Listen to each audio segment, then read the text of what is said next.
Welcome to the Players Only Halftime Report presented by American Express. I'm Chris Webber. We got my girl Candace Parker, BD, that's Baron Davis, and the big Shaq, the big everything. What's up, big fella? You laughing at. What's up? I don't mean to sweat her, but she looks nice. Get it? Sweat her? Explain the inside joke. Welcome back to American Express teammates. Now, of course, we're watching the Houston Pelicans game, but we got a game that's better than that. So we're going to switch over right now. How about this? I think that's 60 points, and you just look at that. Yikes. Field goal percentage, 36. What is that, 21 for 36 shooting? That's right, these teammates of Westbrook and Paul, you like that math, right? Yeah, I saw you watching me, too. I was going to look at you. Let me carry the one. You know what I mean? Trying early, but let's get right to the highlights. BD, what's the best thing you like about Paul George's game? I think the shift in him being the aggressive, right? He's smooth, mid-range to the hole. He handles the ball, and he can find people. But I just like him in the ISO situation. I don't think there's nobody in the league that can guard this kid right now. You want to see this move? Check it out. A career-high 31 in the first half, and the float on the floater. I don't know who that was, but he gave them the business. George again with 31. What's that? Afro-Euro step? Afro-Euro step. Oh, show it to him. Show it again. That's how you do it. Afro beat. You know what I mean? So, where's the Westbrook? You want to see Hamidou Diallo get up? There you go. The oop baseline for the dunk. OKC up 83-73. Now, Vucevic, it's time for him to go up. You got to dunk on everybody you can, and even though it didn't go in sometimes, you still got to attack the basket. Jerry and Grant, one of the Grant twins, goes to the hole. He makes son of Harvey. 26-5 Magic run. Now, Schroeder, he's going to tie the game up with a three-pointer. You know, Candace, I think he's been so good for this team, Schroeder, because he keeps the pace of a guy like Russell Westbrook doing his thing. Well, Schroeder has obviously played starting minutes, and for him to be able to play also without Russell, but alongside him, it gives OKC another look. It gives them another look, lets them keep the pace, and how about that? 118, 113. You want to see a little more George? Step back, crossover, step back. Fournier tried. Got him. Tried. OKC. Now, Candace, and we were talking, you and I believe, and guys are interested to hear what y'all think, but Candace was saying in the back that OKC just really all they need is a shooter, and that would help them. Basically what you were saying, right, from penetration from a Westbrook, and a standstill shooter or somebody that can get their own shot?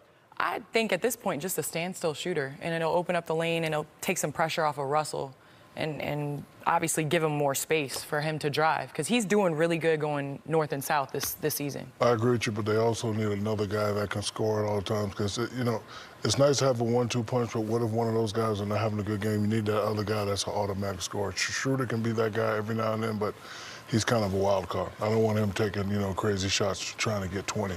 Do you guys think a team like this, BD, needs to make a trade before the February 7th trade deadline, or because they're playing well and relying on their defense, you just got to throw all your chips in and play this way? Or if you want to win a championship, is this year to make the trade, or do you think Golden State still has it and you have another year or two before you shore up your team? I think it's the year to make the trade, because what Candace and Shaq is saying, those are the two people they need, right? And you can go and find somebody on somebody's bench. Look what Houston did with Fareed. You can go find one of these people that can be, you know, a third or a fourth scorer for you, rebounder, effective guy, and then you can also go get you a shooter, somebody that can stretch the defense. And if they have those two things with Schroeder and with Russ and PG doing most of the ball handling, they should be fine. Yeah, it'd be interesting with their defense to see if they make any more moves. Now, we'll be back with more in a minute on the American Express Halftime Report. Shaq, when your coworkers laugh at your jokes, it's because they're too scared not to.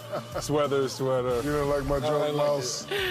Really? Okay, TK, I got one for you. Oh, there you go. That's your studious look. Yeah. Professor Parker. That was my carry the one. Professor look. Parker. That was my quick math look. There you go. We'll be back. Players only. Y'all ain't like my joke? Welcome. Back. It's the American Express Halftime Report. We got the crew up here, Players Only. We're back every Tuesday. You can catch us on TNT. That's the station you're watching now, just in case you didn't know. Candace, we were watching the game in the back, and you were talking about teammates, hustle players, and how this wasn't stars only, but players only, meaning that we need to give a little love to the players that do all the dirty work, the unsung heroes. And you have a guy you want to talk about tonight. Well, Kenneth Faried, picked up by Houston, has bounced around the league for some time, changed positions from playing a 4 into a league that now they only value stretch 4s now. So it was, where do you play him? Well, Houston found a place to play him, and that's at the 5 position. P.J. Tucker is their blue-collar worker. Well, now they have another one. He gets the hustle plays. He always seems to be at the right place at the right time, moves without the ball very well, is able to finish. For what he gives up in size, he has in strength. And, you know, obviously he shouldn't have thrown that pass, but he gets it back with the hustle play and gets the and one. This is a person that is filling in for Clint Capella, who was averaging 18 points, 13 rebounds. At the half, he has 13 and 7. And so it's not all about just the stars. It's about those other players that can fill in, and especially in the playoffs, this is great for them to have a backup behind Clint. And he's out there working hard. You can see he's out there sweating like he's wearing a black turtleneck sweater. He's out there sweating. Where's my man that sent in a tweet earlier about laughing at Shaq's jokes? Oh, this guy, funny guy. Like that sweater. Eddie Murphy in the studio tonight, guys. When the Clumps 3 comes back. What's up, Keith Sweat? You want me to sing a little, Keith? I can get up tonight. Get him. I thought we was teammates. Not Barry down there pumping it up. All right, Barry. I just saw the Mr. Rogers documentary. He's straight up jacking his style. But see, I don't even like day doing on that. Players only. It's a beautiful day on In the Players. neighborhood. Hey, you remember what Eddie Murphy did Mr. Robinson's Neighborhood? That's who VD look like right now. About to rob your crib. We'll be right back. Players only, halftime. Oh, somebody help me out there. That's right. Baron Davis turning. Oh, there you go. Mr. Boom Hood. The internet has no chill. And they quick, too. Undefeated. Raider Tip-Off Show, and welcome back. Players only, baby. That's right. We're in the house on TNT. Now, Anthony Davis, he may not be in New Orleans much longer. We're going to talk about that in a second. But James Harden, he definitely will be in the house in Houston. And can he get 40 again tonight? 40-piece. That's right. We got New Orleans and Houston next on TNT.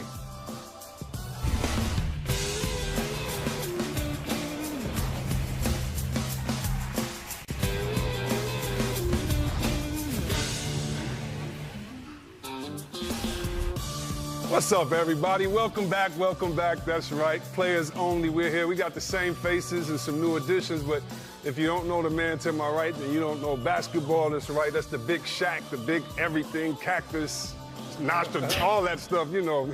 We got California, LA's finest to be exact, when we talk about Baron Davis.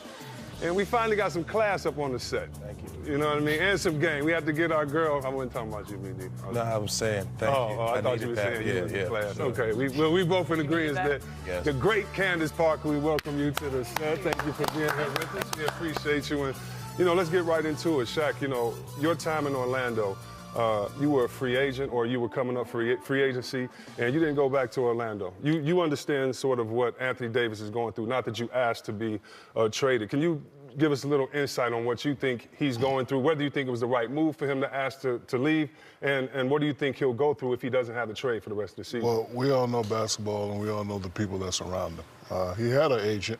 He's one of those players like we were, really didn't need an agent. We're going to get the max deal regardless. But you have to know and understand that when he signed with Rich Paul and Clutch Sports, knew this was going to happen. You know, he's the type of player who's made a name for himself. He probably wants to play in a big market, and his agent's best friend plays in one of the biggest markets in LA. So we knew this was going to happen. I thought it was going to be done a little bit more quietly, but you know, he's already mentioned that he's not going to sign that 5 for $240. So he said, "Hey, I want to be traded."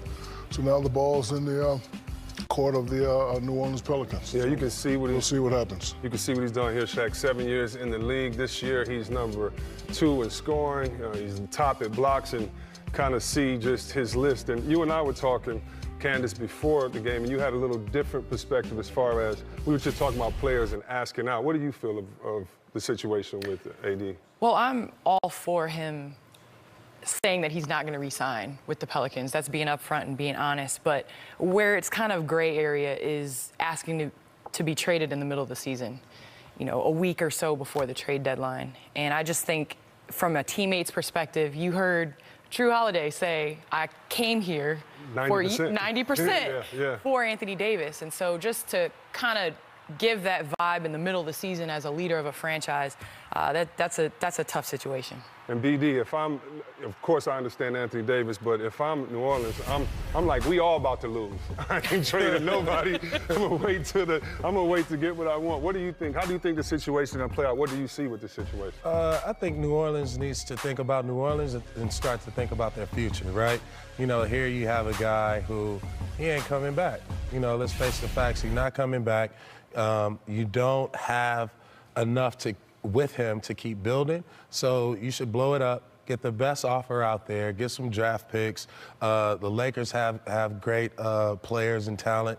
You got Boston out there. Everybody's throwing their best at you. Look, assess, take the best offer, and let that man go and do what he got to do. Let me leave this on the table for you guys. Now, we've been in the league a long time around basketball. Anthony Davis got fined $50,000 for his public trade demand. Have y'all ever heard of a player getting fined for saying he wanted to go to another team? No, I've never heard that. No, me either. So we did a little research, me and Underdog. Rudy Fernandez, I really don't know who that is. Played for the Blazers. He played for the Come Blazers. on.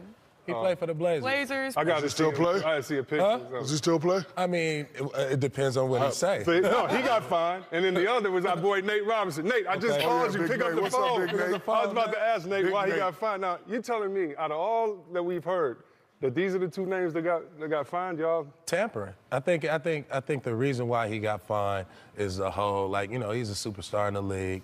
Here they come with the tampering stuff, and so he's just adding fuel to the fire. You know what I mean? So the league, you know, the league. But gotta being have some players, type- I could call you and be like, let's hook up. I mean, if we're players, how can I'm not saying it's wrong. He should say whatever he wants. You Right. know what I mean? But I've never seen nothing like this. And again, you had to know when he signed with Rich Paul, this was coming. Yeah. Everybody knew it was coming. I agree. The play was totally telegraphed on that side. From a franchise standpoint, like in terms of trying to attract other free agents, you're going to file an investigation against one of your players? No, it sounds I mean, like New Orleans is not happy with that's the what I situation. mean. Oh, So the it's like team fined him. Well, the team has to launch an Launched an investigation. investigation. And then they lost an investigation. I And mean, that man, $50,000 ain't worth it. You know what I mean? They just they need to keep that money. They need to just go on and make some trades, get some real money. Okay, but I have a question. You know. I have a question. Yeah. 5-2-40.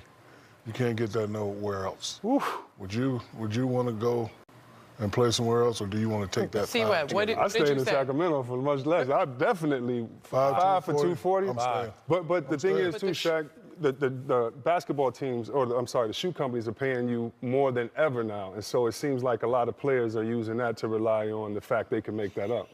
Forget making it up. 5-2-40. I'm trying to make it when it comes. Yeah. And 240 in New Orleans is a lot different than Yeah, but 240 in LA, as we know very A well. whole lot different. 240 in LA is 120. Trust So it's pretty much Like, a what, consensus. yeah, but might be what's- less than yeah, that. But still, I'd rather have 120 and live in LA. Oh, you from LA. Oh, get out anyway. about- Oh, who gonna win the Super Bowl? Tell 'em. Who gonna win the Super The Bowl? Rams, dog. What you Oh, think? my God. You're one of those. This guy, yeah. Are you on the? He's like That's a New my Yorker. son's He has like favorite three team. teams. Are you on the? Oh, so now it's your son's favorite team, so son you got to name's root for LA, your son. Anyway, check it out. As we go to break, All-Star Weekend is coming up, and here's a look at the Friday Rising Stars roster. Now, it's presented by Mountain Dew Ice. Now, first we have the World Team, and let me see. I know all those guys on that team. Lauri Markkanen, one of our favorite players. You know what Doncic could do. Aiden, he's from the Bahamas. Ben Simmons, he is from, where's Ben Simmons from? Australia. Yeah, there we go. And, hey, BD, you know my man from Brooklyn's name right there?